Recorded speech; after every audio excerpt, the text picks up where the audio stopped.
Ever feel like you just blend into the background, like you're not being taken seriously?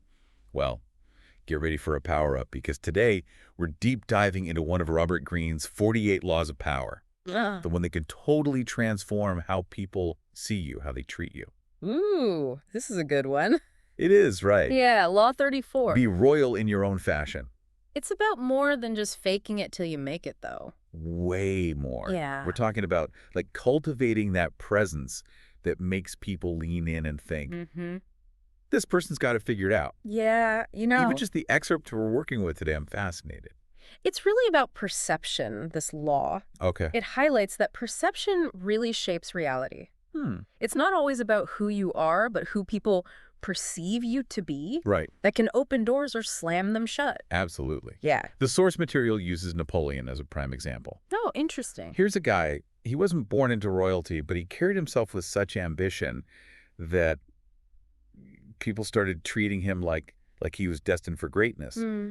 And guess what? What? He became emperor. That's right, yeah. It's like almost like a self-fulfilling prophecy. Yes, it is. Like his belief in himself shaped his reality and then influenced how others saw him. And it ultimately paved the way for his rise to power. Absolutely, yeah. I mean, this isn't just some historical curiosity either. Right. We see this playing out all the time. Mm-hmm. Look at someone like Elon Musk. Yeah. He's not just, a tech CEO. Yeah, He's a larger-than-life personality with a loyal following. that's true. So is Law 34 at play there? I think absolutely, yeah. Okay. He embodies that kingly aura. Mm-hmm. He's not just selling products, he's selling a vision, an idea. Right. And that's compelling. People are drawn to that bold self-belief. Okay, so we see how it works for, the Napoleons and the Musks of the world, but Mhm. how does this translate to, like, everyday life for the rest of us? Sure. Most of us aren't trying to build, like, global empires here. So what can we actually do differently? I think the key is really cultivating a sense of worth Cool. that projects outward. Hmm. It's a message to the world, but more importantly to ourselves, I think, that we deserve that respect. So it's more about the internal work than just, like, striking a power pose. Yeah, exactly. Okay. But I do think the internal and external are connected. Hmm. Like even simple things, like your posture, how we speak, how we dress, I think that can reinforce that belief and affect how others perceive us. That makes sense. Yeah. I'm already, like, thinking about how I slouch over my keyboard. Right. But let's be real, there's a fine line between confidence and arrogance, isn't there? Oh, for sure. I mean, look what happened to Marie Antoinette. That's right. The cautionary tale. Oh, yeah. She was all about those appearances, but she lacked substance. Right. Empathy, Totally. It's a reminder that this law is about inspiring respect, not fear or resentment. Right. Because you can act like a king, but be totally out of touch with your subjects, so to speak. Exactly. Yeah. The source material actually really emphasizes this balance. Okay. True power, I think, lies in inspiring others, not lording over them. Mm-hmm. It's about attracting people to your vision, not forcing them to submit. Okay, so we need that inner self-worth, but we also need to avoid, like, becoming a tyrant. Right. It's a tricky balance. It is. So what's step one for someone wanting to apply this without, turning into Marie Antoinette? I think start small. Okay. What are some things you can control right now that would make you feel more confident? Mm-hmm. Maybe it's standing a little taller, speaking up more in meetings, dressing in a way that makes you feel powerful. That makes sense. Yeah. It's about those things you can control. Right. And those small changes can snowball into bigger shifts in how you see yourself and how others see you. Exactly. You might not feel like royalty overnight, but those actions start building that foundation. I'm curious, though, about this dress the part idea. Mm-hmm. Is it really that superficial? I don't think so. Okay. Can a suit really make you feel more confident? Yeah. I mean, think about it less about the clothes themselves Okay. and more about the message they send. Uh-huh. What you wear, it can signal self-respect, attention to detail, even a rebellious streak, Right. It all depends on how you leverage it. I'm thinking about Queen Elizabeth the Rest. Sure. Now, she was a master of using fashion to project power, Oh, yeah. but how does she do it? Yeah. It wasn't just about wearing, expensive gowns. No, but- she used it strategically. Okay. Her clothing choices communicated specific messages about her authority, her legitimacy, even, her connection to the divine, some would argue. Wow. It was a power play in a world very much dominated by men. So it's like she created her own like visual language of power. Absolutely. Yeah. But how can we, regular people translate that into like our own style? I think the key is to understand the signals your clothing choices send. What makes you feel confident, powerful? Maybe it's a sharp blazer, a bold color, or even just a well-tailored outfit that fits you perfectly. Okay, so it's not about copying a queen's wardrobe. It's No. about finding what works for you. It's Right. like, building your own personal brand of confidence. Exactly. Huh. You're thinking like Law 34 already. It's Okay. those subtle signals that add up to that powerful presence. Mhm. But remember, clothing is just one element. Right. How we carry ourselves, how we speak, even how we react under pressure, it all plays a role. All right, so we've got the clothes, the posture. Mm-hmm. What about the mental game? Okay. How do we handle those moments of self-doubt that inevitably like creep in? That's where the real work begins, right? Yeah. I mean, Law 34 is not a magic trick. Right. It's a mindset shift. Okay. It's about recognizing that self-doubt is normal, but we don't have to let it rule us. So it's about managing those thoughts rather than trying to like eliminate them completely. Exactly. Yeah. And that takes practice. Think of it like building a muscle. The more you consciously choose to focus on your strengths, your achievements, your unique value, the stronger that muscle becomes. And the more you practice, the more you embody that inner royalty. And then, right, Yeah, nicely. I like it. But our deep dive into Law 34 isn't over yet. Okay. In the next part, we'll explore some of the potential pitfalls. Right. Because, like we saw with Marie Antoinette, this law can backfire if you're not careful. Right. We'll also delve deeper into those practical tips for cultivating both the inner confidence and the outward presence. Okay. So stay tuned for more insights on how to truly be royal in your own fashion. Welcome back to our deep dive into Law 34, Be Royal in Your Own Fashion. We've been exploring how cultivating a sense of inner worth and projecting confidence can like totally reshape how people see us. That's right. And how those perceptions can have a real impact, for better or for worse. Yeah, for sure. We've seen how historical figures like Napoleon and even modern day, icons like Elon Musk kind of leverage this concept. Yeah. But you hinted that there's like a dark side to this law. Right. I mean, aiming for royalty sounds a little, I don't know, egotistical, doesn't it? Sure. Like, isn't there a risk of just becoming kind of a jerk? Yeah, it's a valid concern. Right. Remember Marie Antoinette? Oh, yeah. It's not about creating a hierarchy or lording over others. It's about cultivating self-assuredness that inspires, not intimidates. So confidence, yes, but not at the expense of like empathy and connection. Exactly. The delicate balance. It is. I'm guessing this is where things get tricky for a lot of people. Absolutely. Yeah. It's easy to slip into arrogance or become so focused on projecting this image that we lose sight of the substance behind it. Right. Authenticity is key here. I'm hearing you say it's not about faking it. It's about genuinely believing in yourself. Right. But isn't there a risk of, I don't know, overdoing it? Like becoming that person who's always talking about how great they are. Yeah, that's where the inner work really comes in. Okay. If your confidence is rooted in insecurity or a need for validation, it's more likely to manifest as arrogance for sure. So it's not about bragging. Right. Or like seeking constant praise. Exactly. It's more about that quiet confidence that comes from knowing your own worth, regardless of, what other people think. Yeah, absolutely. No. It's about having that strong internal compass so you're not constantly seeking external validation. Right. That kind of grounded confidence is what draws people in. Okay. It's magnetic. So we're not aiming for like a Napoleon complex, Right. more like a Queen Elizabeth vibe. She navigated a world that definitely didn't want a woman in charge, and yet she reigned for decades. So how did she walk that tightrope? Queen Elizabeth was a master of Law 34. Okay. She understood the power of image and symbolism. Her clothing, her speeches, Right. even her carefully cultivated persona, it all communicated strength and authority. But she was also known for like her intelligence and her political savvy, Absolutely. right? It wasn't just a facade. No, she had the substance to back it up. Right. And that's crucial for anyone trying to apply this law. Okay. It's not enough to just look the part. Right. You have to have the skills, the knowledge, the integrity to match. I'm thinking about like all those fake it till you make it gurus out there. Is this just like a fancy way of saying that? Not quite, no. Okay. While faking it can be a starting point, Okay. Law 34 is about more than just putting on a show.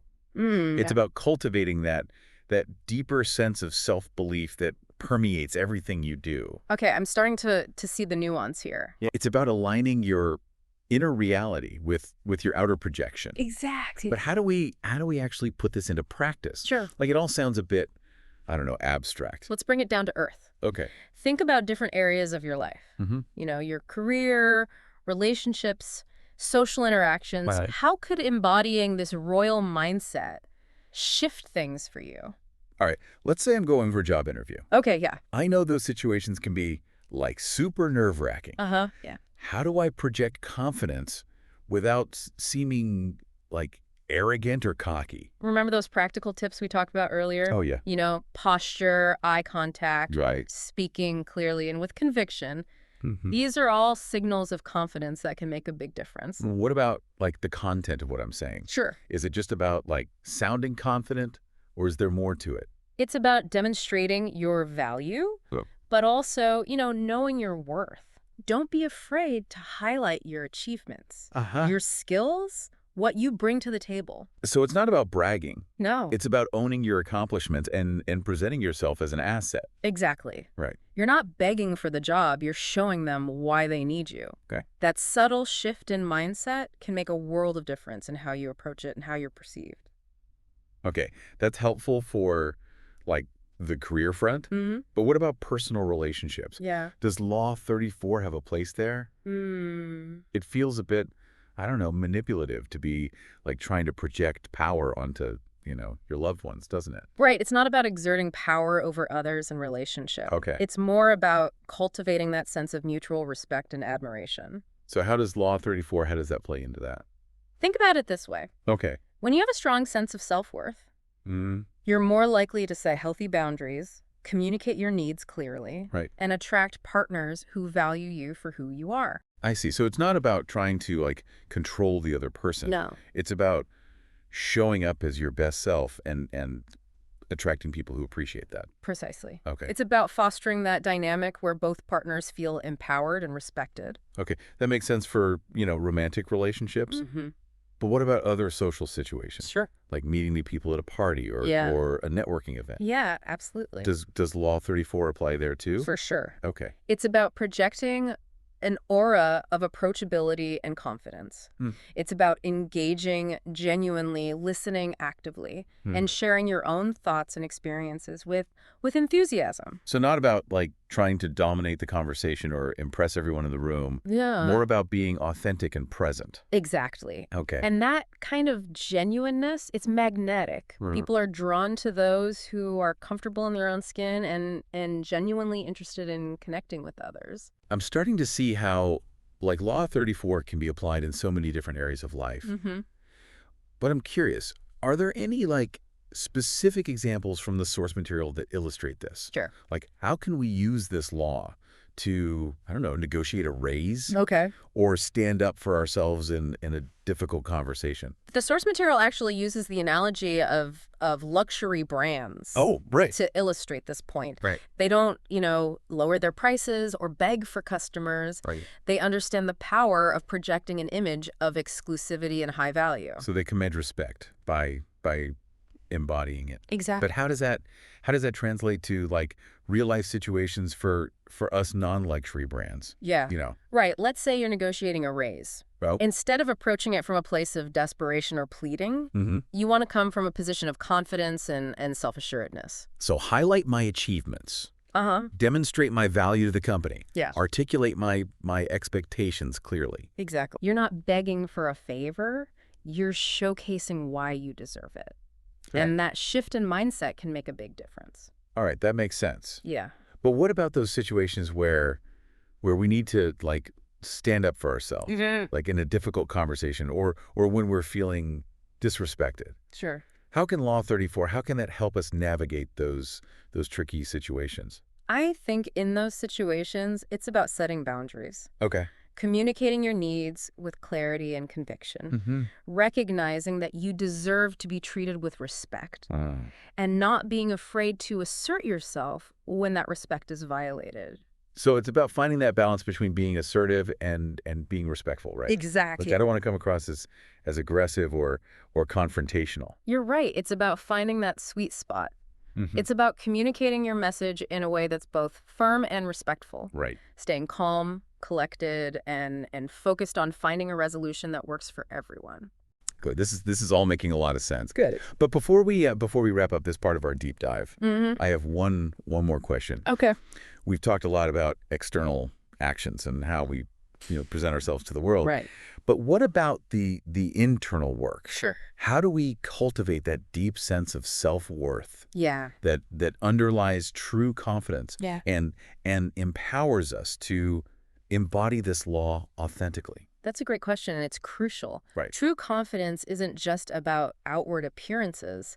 It's about cultivating a deep sense of self-love, self-acceptance, and self-belief. Right. It's an ongoing journey. Yeah. It requires introspection, self-reflection, and a willingness to challenge those limiting beliefs. So it's about like digging deep and uncovering those hidden gems within ourselves. Exactly. It's about recognizing our own strengths, talents, and unique contributions to the world. It's Wow. about embracing our imperfections and celebrating our individuality. Yeah. It's about believing in our own potential, even when others might doubt us. Wow. This is a lot to process. I know. I think our listeners need like a moment to digest all this before we jump into the final part of our deep dive. Yeah, good idea. In the next part, we'll tie everything together. Yeah. We'll explore some actionable takeaways. Right. So stay tuned for the final chapter of our exploration of Law 34, Be Royal in Your Own Fashion.